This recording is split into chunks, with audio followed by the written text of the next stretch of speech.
Welcome back once again. അപ്പോൾ ഇന്ന് നമ്മൾ നോക്കാൻ പോകുന്നത് കണ്ടീഷണൽ റെൻഡറിങ്ങിനെ കുറിച്ചാണ്. എന്താണ് കണ്ടീഷണൽ റെൻഡറിങ്?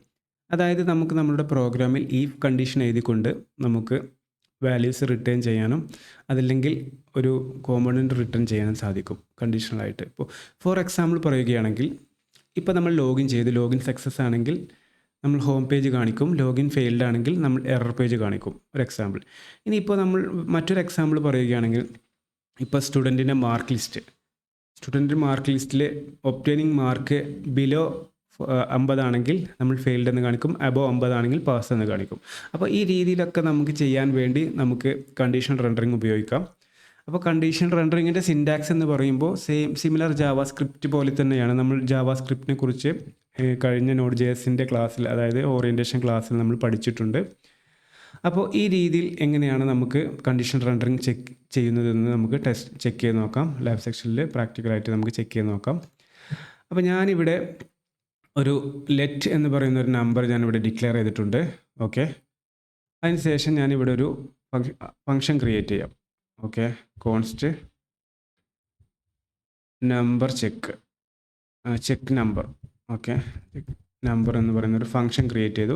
അപ്പോൾ നമ്മൾ ഫംഗ്ഷൻ ക്രിയേറ്റ് ചെയ്യുമ്പോൾ തീർച്ചയായിട്ടും ശ്രദ്ധിക്കേണ്ട ഒരു കാര്യം എന്ന് പറയുന്നത്, തീർച്ചയായിട്ടും ഈ ഒരു ഫംഗ്ഷൻ്റെ നെയിം അല്ലെങ്കിൽ ഈ ഒരു കോമ്പണൻ്റ് നെയിം തീർച്ചയായിട്ടും പാസ്കൽ കേസിലായിരിക്കണം. അതായത് ഫസ്റ്റ് വേർഡിൻ്റെ ലെറ്റർ എപ്പോഴും ക്യാപിറ്റൽ ആവാൻ ശ്രദ്ധിക്കണം.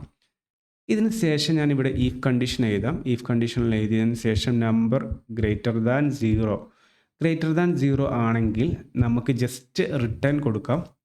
അതായത് റിട്ടേൺ കൊടുത്തതിന് ശേഷം ആ റിട്ടേൺ ആണ് നമ്മുടെ കോമ്പണൻറ്റിൽ, അതായത് നമ്മളുടെ മെയിൻ കോമ്പണൻറ്റ് റെൻഡർ ആവുന്നത്. ഈ ഫംഗ്ഷനകത്ത് എഴുതിയ കോമ്പണൻറ്റിൽ നിന്നും മെയിൻ കോമ്പണൻറ്റിലോട്ട് നമ്മൾ ഈ ഫംഗ്ഷൻ വിളിക്കുമ്പോൾ ഇത് കംപ്ലീറ്റ് ആയിട്ട് ഇവിടെ റെൻഡർ ആവും, പക്ഷേ കണ്ടീഷണൽ ബേസിലായിരിക്കും റെൻഡർ ആവുന്നത്. അപ്പോൾ നമുക്കിവിടെ പോസിറ്റീവ് എന്ന് കൊടുക്കാം, പോസിറ്റീവ് നമ്പർ എന്ന് കൊടുക്കാം. അതുപോലെ തന്നെ നമുക്ക് ഇനി ഇതിന് ഒരു എൽസ് കണ്ടീഷൻ എഴുതാം. എൽസ് പാർട്ടല്ല, എൽസ് ഇഫ് ആണ്. ഇതിനകത്ത് നമ്പർ ലെസ് ദാൻ 0 ആണെങ്കിൽ നെഗറ്റീവ് എന്ന് കൊടുക്കാം. ഇത് ജസ്റ്റ് ഒരു ബേസിക് എക്സാമ്പിളാണ്. അപ്പോൾ ഞാനിത് കോപ്പി ചെയ്തതിന് ശേഷം ഇവിടെ നെഗറ്റീവ് എന്ന് ടൈപ്പ് ചെയ്തു. ഇനി നമുക്കൊരു എൽസ് കണ്ടീഷൻ കൊടുക്കാം. ഈ എൽസ് കണ്ടീഷനകത്ത് നമുക്ക് ഇനി നെഗറ്റീവും പോസിറ്റീവുമായി ഇനി ഉള്ളത് 0 മാത്രമാണ്. അപ്പോൾ നമുക്കിവിടെ 0 എന്ന് കൊടുക്കാം. അപ്പോൾ ഇതിൻ്റെ കൺസെപ്റ്റ് എന്ന് പറയുമ്പോൾ, നമുക്ക് ഇപ്പോൾ റിട്ടേൺ ചെയ്യുകയാണ്, ഏതാണ് കണ്ടീഷൻ ട്രൂ ആവുന്നത് അതിനനുസരിച്ചുള്ള ഒരു ടാഗ് റിട്ടേൺ ചെയ്യുകയാണ് ചെയ്യുന്നത്. ഇനി നമുക്കിതിനെ നമ്മുടെ ഈ ഹെഡർ സെക്ഷനിൽ നിന്ന് വിളിച്ചു നോക്കാം. ഓക്കെ, ഹെഡർ സെക്ഷനിൽ വിളിച്ചു. ഇനി നമുക്ക് ഇവിടെ പോയി നോക്കാം. ഇവിടെ ഒന്നും ഡിസ്പ്ലേ ആയിട്ടില്ല, ബിക്കോസ് ഇത് ആപ്പിൽ നിന്നുമാണ്. ആപ്പ് എന്ന് പറയുന്ന കോമ്പണൻ്റാണ് ഇവിടെ റെൻഡർ ആവുന്നത്. ഇവിടെ ഒന്നും വിളിച്ചിട്ടില്ല. അപ്പോൾ നമുക്ക് header.jsനകത്താണല്ലോ നമ്മൾ കോഡ് ചെയ്തത്. അപ്പോൾ ഹെഡർ നമുക്കിവിടെ ഒന്ന് വിളിക്കാം. അതായത് ഈ ഹെഡർ എന്ന് പറയുമ്പോൾ നമ്മളിപ്പോൾ വർക്ക് ചെയ്ത ഈ ഹെഡറിനകത്താണ്, കോമ്പണൻ്റാണ്. അതായത് എങ്ങനെയാണ് ഒരു കോമ്പണൻറ്റ് ക്രിയേറ്റ് ചെയ്യുക എന്നുള്ളത് നമ്മൾ കഴിഞ്ഞ ക്ലാസ്സിൽ പഠിച്ചതാണ്. അപ്പോൾ അതുകൊണ്ട് അതിനെക്കുറിച്ച് ഞാൻ കൂടുതൽ വിശദീകരിക്കുന്നില്ല. ഈ കോമ്പണൻസിനകത്ത് നമ്മൾ ഒരു ലെറ്റ് വാരിയബിൾ ഡിക്ലെയർ ചെയ്തിട്ടുണ്ട്. ആ വാരിയബിൾ വെച്ചിട്ടാണ് നമ്മളിവിടെ കണ്ടീഷൻ ചെക്ക് ചെയ്തത്. ആ കണ്ടീഷൻ്റെ ഫംഗ്ഷൻ നമ്മളിവിടെ നമ്മുടെ കോമ്പണൻ്റ് അകത്ത് കോൾ ചെയ്യുകയാണ് ചെയ്യുന്നത്. ഇനി നമുക്ക് ചെക്ക് ചെയ്ത് നോക്കാം. ഇപ്പോൾ ഇവിടെ കാണാം, നമുക്ക് പോസിറ്റീവ് നമ്പർ എന്ന് കാണാം, ബിക്കോസ് നമ്മളിവിടെ കൊടുത്തിട്ടുള്ളത് നമ്പർ 1 ആണ്. ഇനി നമുക്ക് 0 എന്ന് കൊടുത്തു നോക്കാം. അപ്പോൾ ഇവിടെ മാറുന്നത് കാണാം, അതായത് നമ്മളിവിടെ കൊടുത്തിട്ടുള്ളത് 0 എന്നാണ്. ഇനി നമുക്ക് -10 എന്ന് കൊടുത്തു നോക്കാം. അപ്പോൾ ഇവിടെ കാണാം നമുക്ക് നെഗറ്റീവ് എന്ന്. അപ്പോൾ ഈ രീതിയിൽ നമുക്ക് എന്ത് ചെയ്യാൻ പറ്റും? റെൻഡറിങ്, അതായത് കണ്ടീഷൻ വെച്ചിട്ട് നമുക്ക് നമ്മളുടെ ആവശ്യത്തിനനുസരിച്ച് നമുക്ക് റിയാക്റ്റിൽ റെൻഡറിങ് ചെയ്യാൻ പറ്റും. അതായത് നമുക്ക് ആവശ്യമായ ടാഗുകൾ റെൻഡർ ചെയ്യാൻ പറ്റും. ഇനി നമുക്കൊരു വേറെ എക്സാമ്പിൾ നോക്കാം. ഇപ്പോൾ നമ്മളിത് പ്ലെയിൻ ആയിട്ട് ഇവിടെ ഹാർഡ് കോഡ് ചെയ്തതാണ്. ഇനി നമുക്ക് അതായത് ഈ ഫംഗ്ഷനിലോട്ട് ഒരു ആർഗ്യുമെൻ്റ്, ഒരു പാരാമീറ്റർ അല്ലെങ്കിൽ ഒരു പ്രോപ്സ് പാസ് ചെയ്തുകൊണ്ട് നമുക്ക് എങ്ങനെയാണത് ചെക്ക് ചെയ്യാൻ നോക്കാം. അതിനായിട്ട് ഞാനിപ്പോൾ ഇവിടെ കമൻറ്റ് ചെയ്തു. അതിനായിട്ട് ഞാൻ ഇങ്ങോട്ട് ഈ പ്രോപ്സിനകത്തോട്ട് ഒരു വേരിയബിൾ ഞാൻ ഡിക്ലെയർ ചെയ്ത് കൊടുത്തു. ഇനി ഈ വേരിയബിളിലോട്ട് നമുക്കൊരു നമ്പർ പാസ് ചെയ്ത് കൊടുക്കാം. അപ്പോൾ എങ്ങനെയാണ് ഒരു പ്രോപ്സ് പാസ് ചെയ്യുന്നതിനെക്കുറിച്ച് നമ്മൾ നേരത്തെ ക്ലാസ്സിൽ പഠിച്ചതാണ്. സെയിം കൺസെപ്റ്റ് തന്നെയാണ് ഇവിടെ. അത് തന്നെ പ്രോപ്സ് തന്നെയാണ്. അതായത് ഫംഗ്ഷൻ എന്ന് വേണമെങ്കിൽ വിളിക്കാം, അല്ലെങ്കിൽ നമുക്കിതിനൊരു കോമ്പണൻ്റ് എന്ന് വിളിക്കാം. ഈ കോമ്പണൻ്റിനകത്ത് നമ്മളൊരു പ്രോപ്സ് വേരിയബിൾ അല്ലെങ്കിൽ ആർഗ്യുമെൻറ്റ് ക്രിയേറ്റ് ചെയ്തിട്ടുണ്ട്. ആ ആർഗ്യുമെൻറ്റിലോട്ട് നമുക്ക് ഒരു നെഗറ്റീവ് വാല്യൂ പാസ് ചെയ്ത് നോക്കാം. ഇത് പോസിറ്റീവാണ്. പോസിറ്റീവ് നമ്പർ, ഇതിനെ നമുക്ക് നെഗറ്റീവ് ആക്കാം. ഓക്കെ, നെഗറ്റീവ് ആക്കി. അപ്പോൾ നെഗറ്റീവ് നമ്പർ എന്ന് വന്നു. ഇനി നമുക്കിതിനെ ജസ്റ്റ് 0 ആക്കാം. അപ്പോൾ ഇവിടെ 0 എന്ന് വന്നു. അപ്പോൾ ഈ രീതിയിലും നമുക്ക്, അതായത് നമ്മുടെ ആ ഒരു കോമ്പണൻറ്റിൻ്റെ കേസ്, കോമ്പണൻറ്റിൽ നിന്ന് നമ്പർ പാസ് ചെയ്തുകൊണ്ടും നമുക്ക് കണ്ടീഷൻ ചെയ്യാം. കോമ്പണൻറ്റിലോട്ട് നമ്മൾ വാല്യൂ പാസ് ചെയ്തിട്ട് നമ്മൾ നേരത്തെ സെക്ഷൻ, അതായത് സ്റ്റേറ്റ്, പോപ്പുലേഷൻ, ലാംഗ്വേജ്, അതൊക്കെ നമ്മൾ പോപ്പുലേറ്റ് ചെയ്ത് ചെക്ക് ചെയ്തതാണ് നമ്മുടെ കഴിഞ്ഞ ക്ലാസ്സിൽ. അപ്പോൾ അതുപോലെ തന്നെ നമുക്ക് അവിടെ കണ്ടീഷൻ ഉപയോഗിച്ചുകൊണ്ടും നമുക്ക് റെൻഡർ ചെയ്യാൻ സാധിക്കും. ഓക്കെ, ഇനി നമുക്ക് ടാഗ് ബേസ് കണ്ടീഷൻ, അതായത് HTML ടാഗിനകത്ത് നിന്നും എങ്ങനെ കണ്ടീഷൻ ചെയ്താന്ന് നോക്കാം. അതിനായിട്ട് ഞാൻ ഇതിവിടെ അൺകമൻറ്റ് ചെയ്യുന്നുണ്ട്. ഓക്കെ, അതിനുശേഷം ഇത് ഞാൻ കമൻറ്റ് ചെയ്യാം, അതായത് ഈ ഫങ്ഷൻ കമൻറ്റ് ചെയ്യാം. ഇത് നമുക്കിനി ആവശ്യമില്ല, ഇതും കമൻറ്റ് ചെയ്യാം.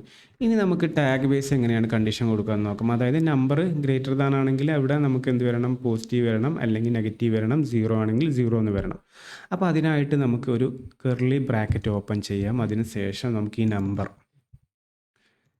ഇവിടെ വിളിച്ചു. ഗ്രേറ്റർ ദാൻ 0 ആണെങ്കിൽ നമുക്ക് റിട്ടേൺ ചെയ്യാനുള്ളത് ഒരു ക്വസ്റ്റ്യൻ മാർക്ക് കൊടുക്കാം. അതായത് ഇവിടെ നമ്മൾ ഉപയോഗിക്കുന്നത് ടെർണറി ഓപ്പറേറ്ററാണ്. നമുക്ക് ഈഫ് കണ്ടീഷൻ നമുക്ക് HTML ടാഗിനകത്ത് നമുക്ക് ഉപയോഗിക്കാൻ സാധിക്കില്ല. അതുകൊണ്ട് തന്നെ നമ്മൾ ടെർണറി ഓപ്പറേറ്ററാണ് ഉപയോഗിക്കുന്നത്. ടെർണറി ഓപ്പറേറ്റർ മാത്രമാണ് നമുക്ക് HTML ടാഗിനകത്ത് ഉപയോഗിക്കാൻ സാധിക്കുകയുള്ളൂ.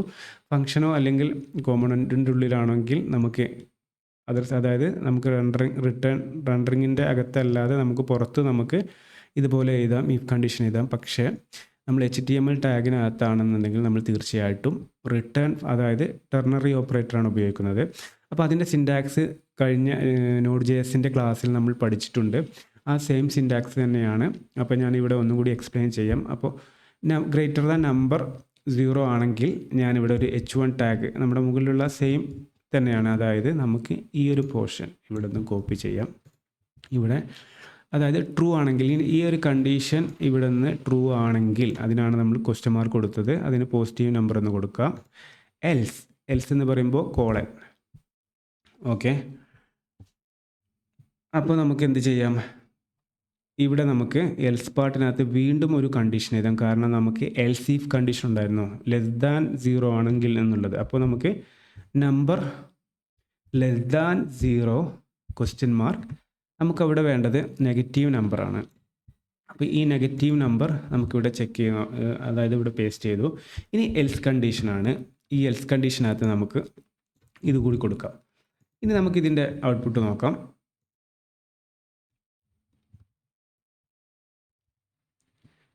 ഇതിപ്പോൾ നമ്മൾ എഴുതി ഹെഡർ സെക്ഷനിലാണ്. ഈ ഹെഡർ സെക്ഷൻ നമുക്ക് ഇവിടെ വിളിച്ചിട്ടുണ്ട്. ഓക്കെ, ഇവിടെ ഒന്നും പേസ്റ്റ് ആയി വന്നിട്ടില്ല, എന്തോ ഒരു ഇഷ്യൂ ഉണ്ടെന്ന് തോന്നുന്നു.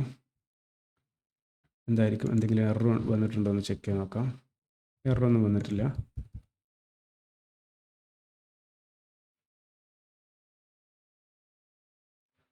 ഓക്കെ,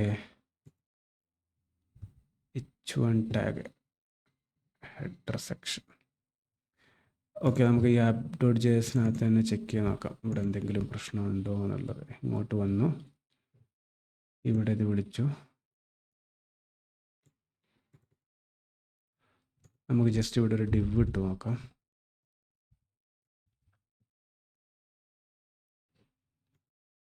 വലിയ എററൊന്നും കാണുന്നില്ല. ഓക്കെ, റീഫ്രഷ് ആകത്തിൻ്റെ പ്രോബ്ലം ആയിരുന്നു. ഓക്കെ, ഇപ്പോൾ ഇവിടെ നെഗറ്റീവ് നമ്പർ എന്ന് വന്നു. അതായത് നമ്മളിവിടെ നെഗറ്റീവ് നമ്പർ കൊടുത്തുകൊണ്ടാണ് നെഗറ്റീവ് നമ്പർ എന്ന് വന്നത്. നമുക്ക് ഇവിടെ അത് പോസിറ്റീവ് നമ്പർ ആക്കാം. ഇവിടെ നമുക്കത് പോസിറ്റീവ് നമ്പർ എന്ന് വന്നു.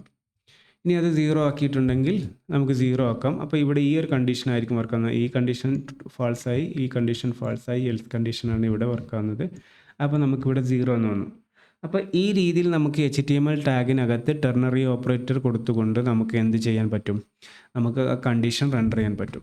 അപ്പോൾ ഈ രീതിയിൽ ഇപ്പോൾ നമുക്ക് ലാസ്റ്റ് ഞാൻ ഈ ക്ലാസ് കഴിഞ്ഞിട്ടുണ്ടെങ്കിൽ നിങ്ങൾക്കൊരു അസൈൻമെൻറ്റ് തരാം ഈ ഒരു കണ്ടീഷൻ റെൻഡറിങ്ങിൻ്റെ ഭാഗമായി. അപ്പോൾ നിങ്ങളത് തീർച്ചയായിട്ടും ചെയ്യണം. നമുക്ക് ലാസ്റ്റ് സെക്ഷനിൽ എക്സ്പ്ലെയിൻ ചെയ്യാം. ഇനി നമുക്ക് മറ്റൊരു മെത്തേഡ് നോക്കാം. മറ്റൊരു മെത്തേഡല്ല, നമുക്ക് ജസ്റ്റ് കോമ്പോണൻ്റ്, അതായത് റിയൽ ഫയൽ ബേസ്ഡ് കോമ്പോണൻറ്റിൽ നമുക്ക് എങ്ങനെയാണ് കണ്ടീഷൻ വിളിക്കുക എന്നുള്ളത് ചെക്ക് ചെയ്ത് നോക്കാം. ഓക്കെ, അപ്പോൾ ഞാനിതിവിടെ അൺകമൻറ്റ് ചെയ്തു. അതിനുശേഷം ഞാൻ 3 കോമ്പോണൻറ്റ് ക്രിയേറ്റ് ചെയ്തു. ഇവിടെ നോട്ട് ലോഗ്ഡ് ഇൻ, അതായത് യു ഡോണ്ട് ഹാവ് ആക്സസ്, പ്ലീ ആക്സസ് എന്ന് പറഞ്ഞിട്ട് ഞാനിവിടെ ഒരു കോഡ് കൊടുത്തു. ഇത് നമുക്ക് അൺകമൻറ്റ് ചെയ്യാം. ഓക്കെ, അതിനുശേഷം ഞാനിവിടെ ലോഗിൻ കൊടുത്തു. ലോഗിനിൽ you have all access on the system എന്ന് പറയുന്ന കമൻറ്റ് കൊടുത്തു. അതിനുശേഷം മെയിൻ എന്ന് പറയുന്ന ഒരു കോമ്പണൻറ്റ് ക്രിയേറ്റ് ചെയ്തു. അതിനകത്ത് നമുക്കിവിടെ ഒരു പ്രോപ്സ് കൊടുക്കാം. ആ പ്രോപ്സ് എന്ന് പറയുമ്പോൾ നമുക്ക് ഈസ് ലോഗിൻ ലോഗിൻ അല്ലേ എന്നുള്ള ഒരു പ്രോപ്സ് കൊടുക്കാം. ഓക്കെ, അതിനുശേഷം നമുക്ക് കണ്ടീഷൻ എഴുതി കൊടുക്കാം. ടാഗിനകത്ത് ഈസ് ലോഗിൻ ക്വസ്റ്റ്യൻ മാർക്ക് ബ്രാക്കറ്റിനകത്ത് നമുക്ക് ആ ഒരു കോമ്പണൻറ്റ് വിളിക്കാം. എൽസ് കണ്ടീഷനകത്ത് നമുക്ക് നോട്ട് ലോഗിൻ, അതായത് ഇവിടുത്തെ കണ്ടീഷൻ എന്ന് പറയുമ്പോൾ ട്രൂ ആണെങ്കിൽ നമുക്ക് ലോഗിൻ ആണ്, ഫാൾസ് ആണെങ്കിൽ ലോഗിൻ അല്ല എന്നുള്ള ആ ഒരു കണ്ടീഷനാണ്. ഇനി നമുക്ക് ഈ ഒരു കോമ്പണൻറ്റ് മെയിൻ എന്ന് പറയുന്ന കോമ്പണൻറ്റ് നമുക്ക് ഇവിടെ വിളിക്കാം.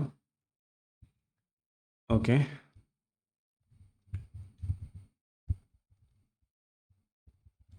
അതിനുശേഷം നമുക്ക് ഇതിലോട്ട് ഈ ഒരു പ്രോപ്സിനെ പാസ് ചെയ്ത് കൊടുക്കണം. ഇവിടെ ഒരു പ്രോപ്സ് വെച്ചിട്ടാണ് നമ്മൾ ആ ഒരു കണ്ടീഷൻ ചെക്ക് ചെയ്യുന്നത്. അപ്പോൾ ഞാനിവിടെ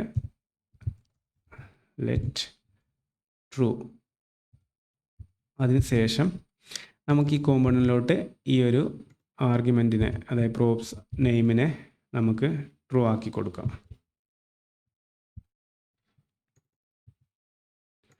ഇനി നമുക്ക് ചെക്ക് ചെയ്ത് നോക്കാം എന്താണ് നമുക്ക് റിസൾട്ട് വന്നിട്ടുള്ളത്. അപ്പം ട്രൂ കൊടുത്തതുകൊണ്ട് നമുക്ക് ആ സിസ്റ്റത്തിൻ്റെ ആക്സസ് കിട്ടിയിട്ടുണ്ട്. ഇനി ഇവിടെ ഫാൾസ് കൊടുക്കാം. അപ്പോൾ ഫാൾസ് കൊടുക്കുമ്പോൾ കണ്ടോ, നിങ്ങൾക്ക് ആ ഒരു സിസ്റ്റത്തിലോട്ട് ആക്സസ് ഇല്ല എന്ന് പറയുന്ന മെസ്സേജാണ്, യു ഡോണ്ട് ഹാവ് ആക്സസ് എന്ന് പറയുന്ന മെസ്സേജാണ് നമുക്ക് കിട്ടിയത്. അപ്പോൾ ഈ രീതിയിൽ നമുക്ക് ചെയ്യാം. അതായത് കോമ്പണൻറ്റിൻ്റെ ബേസിലും നമുക്ക് കോമ്പണൻ്റായിട്ടും നമുക്ക് കണ്ടീഷണൽ റെൻഡറിങ് ഉപയോഗിക്കാം. അപ്പോൾ പല രീതിയിലും ഇത് ഉപയോഗിക്കാം. അപ്പോൾ ഇങ്ങനെയാണ് ഇപ്പോൾ ഇവിടെ നമ്മൾ ചെയ്തിട്ടുള്ളത്. 2 കോമ്പണൻറ്റ് ക്രിയേറ്റ് ചെയ്തു. ഈ കോമ്പണൻറ്റിൻ്റെ അകത്ത് നമ്മൾ 2 കോമ്പണൻറ്റ്, അതായത് ചൈൽഡ് കോമ്പണൻറ്റ് വിളിച്ചു, നോട്ട് ലോഗിൻ വിളിച്ചു. ഇവിടെ നമ്മൾ കണ്ടീഷൻ പാസ് ചെയ്തിട്ടുണ്ട്. ഈ ലോഗിൻ ട്രൂ ആണെങ്കിൽ നമുക്ക് ലോഗിഡ് എന്ന് പറയുന്ന ഈ ഒരു കമൻറ്റ്, അതായത് കോമ്പണൻറ്റ് വിളിക്കും. അല്ലെങ്കിൽ നമുക്ക് നോട്ട് ലോഗിഡ് എന്ന് പറയുന്ന ഈ ഒരു കോമ്പണൻ്റാണ് കോൾ ചെയ്യുന്നത്. അപ്പോൾ ഈ രീതിയിൽ നമുക്ക് ചെയ്യാം. ഇനി ഞാനൊരു അസൈൻമെൻറ്റ് തരാം. അസൈൻമെൻറ്റ് എന്ന് പറയുമ്പോൾ നിങ്ങൾ ChatGPT ഉപയോഗിച്ചുകൊണ്ട് ഡാറ്റ ക്രിയേറ്റ് ചെയ്യണം. അസൈൻമെൻറ്റ് എന്ന് പറയുമ്പോൾ നമ്മൾ നേരത്തെ ബൂട്ട്സ്ട്രാപ്പ് റിയാക്റ്റിനെ കുറിച്ച് പഠിച്ചു. ഇതിനകത്ത് നിന്നും ഒരു ടേബിൾ ക്രിയേറ്റ് ചെയ്യാം. ഈ ടേബിളിനകത്ത് ഒരു സ്റ്റുഡൻറ്റിൻ്റെ സബ്ജക്റ്റ് മാർക്ക് ക്രിയേറ്റ് ചെയ്യണം. അതായത് സബ്ജക്റ്റ് നെയിം ഇതൊക്കെ ചേഞ്ച് ചെയ്യണം. Subject name, mark, pass or failed. അതിനുശേഷം നിങ്ങൾ ഹൈഡ്രേറ്റ് ചെയ്യണം മാർക്ക് ഒരു അറേ വെച്ചിട്ട്. കഴിഞ്ഞ ക്ലാസ്സിൽ നമ്മൾ അറേ ക്രിയേറ്റ് ചെയ്തുകൊണ്ടാണ് ആ ഒരു സ്റ്റേറ്റ്, പോപ്പുലേഷൻ കാര്യങ്ങളൊക്കെ ഹൈഡ്രേറ്റ് ചെയ്തിട്ടുള്ളത്. അപ്പോൾ അതുപോലെ ഹൈഡ്രേറ്റ് ചെയ്തതിന് ശേഷം നമ്മൾ ഈ മാർക്കിൻ്റെ സെക്ഷനകത്ത് 50 അബോവ് ആണെങ്കിൽ പാസും 50 ബിലോ ആണെങ്കിൽ ഫെയിൽഡും കൊടുക്കണം. അത് ഇവിടെ കാണിക്കണം. അപ്പോൾ അതായത് ഫസ്റ്റ് കോളം വരുന്നത് സബ്ജക്റ്റ്, രണ്ടാമത് വരുന്നത് മാർക്ക്, മൂന്നാമത് വരുന്നത് പാസ് ഓർ ഫെയിൽഡ്. അപ്പോൾ ഇവിടുത്തെ മാർക്കിനനുസരിച്ചായിരിക്കും ഇവിടെ പാസ് ഓർ ഫെയിൽഡ് വരുന്നത്. അപ്പോൾ നിങ്ങൾ തീർച്ചയായിട്ടും ഈ ഒരു അസൈൻമെൻറ്റ് ഒരു ചലഞ്ചായിട്ട് ഏറ്റെടുത്തുകൊണ്ട് ചെയ്യണം. അതിനുശേഷം ചെയ്തതിൻ്റെ ഗിറ്റ് ലിങ്ക് നിങ്ങൾ തീർച്ചയായിട്ടും താഴെ കമൻറ്റ് ചെയ്യാം.